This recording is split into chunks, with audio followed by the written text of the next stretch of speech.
Hi folks, I'm here today at Big Lake at the old Airport Motel, and this video is part of my Alaskan Landmarks and Trails Less Traveled series. And we're doing a video on the second McDonald's Caboose. In another video that I did a couple of months ago, thereabouts, I did a video of a caboose in Nunley Park in Wasilla. And I talked about what it could be and what it was used for. I mentioned there was a second caboose, but I never went to it, or I took pictures of it. Well, so here we are today, and this is the second McDonald's caboose, and as far as I know, it's the only other survivor. So this was indeed a McDonald's caboose. If memory is correct, at one point in time there were just the two cabooses at the Wasilla McDonald's. But at one point in time there was only one. I can't be sure on that because that was so long ago. But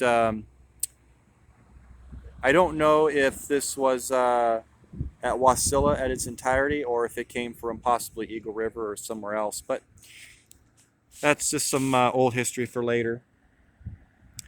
I can tell you that it is an ex-Santa Fe caboose.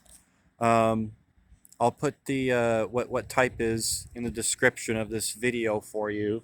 I don't have that in front of me. It's a little bit out of my expertise for railroads, since I mainly focus on Alaska's many railroads. And this is Santa Fe, but I do know that it is a Santa Fe caboose. It's got slightly different trucks under it. These are the more common caboose trucks with the leaf springs.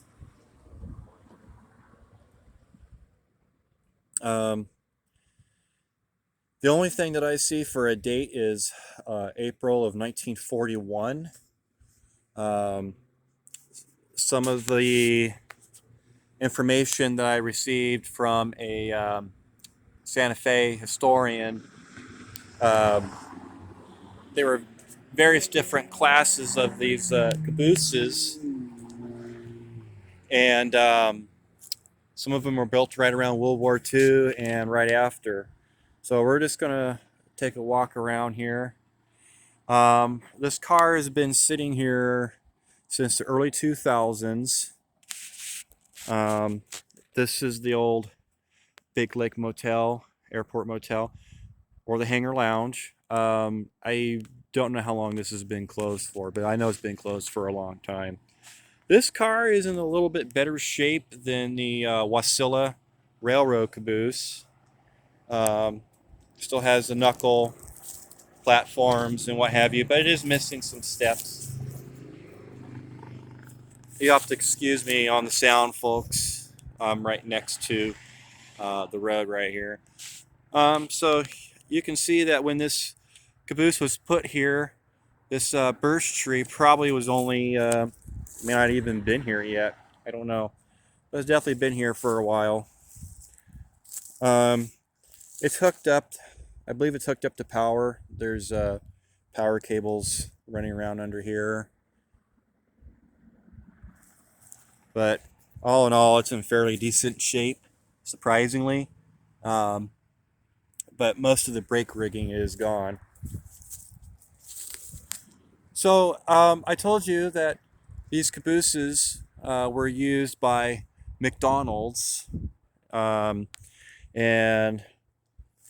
this one has all of the McDonald's decorations inside.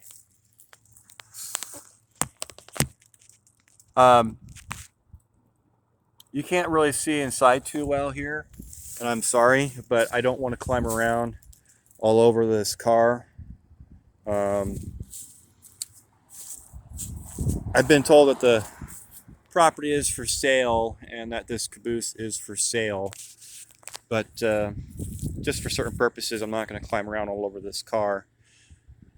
But I can see through the windows that there is a lot of old McDonald's from the 1990s inside there. My goodness. Obviously, that's not the correct door. Yeah, you can see the platform's a little bit different, but all in all, it's in pretty good shape.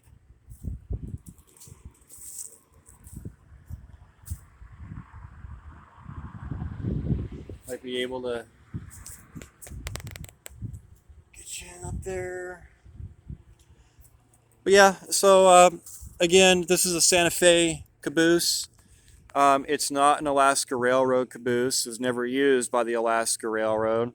It was purchased by McDonald's, and from what I understand, there was 6 or 7 of these cabooses that were brought to Alaska. For sure, the one out in Wasilla, and there was a few in Anchorage and Eagle River. But I have it from a very good source that the majority of those cabooses were scrapped in the early 2000s, and it's just these 2.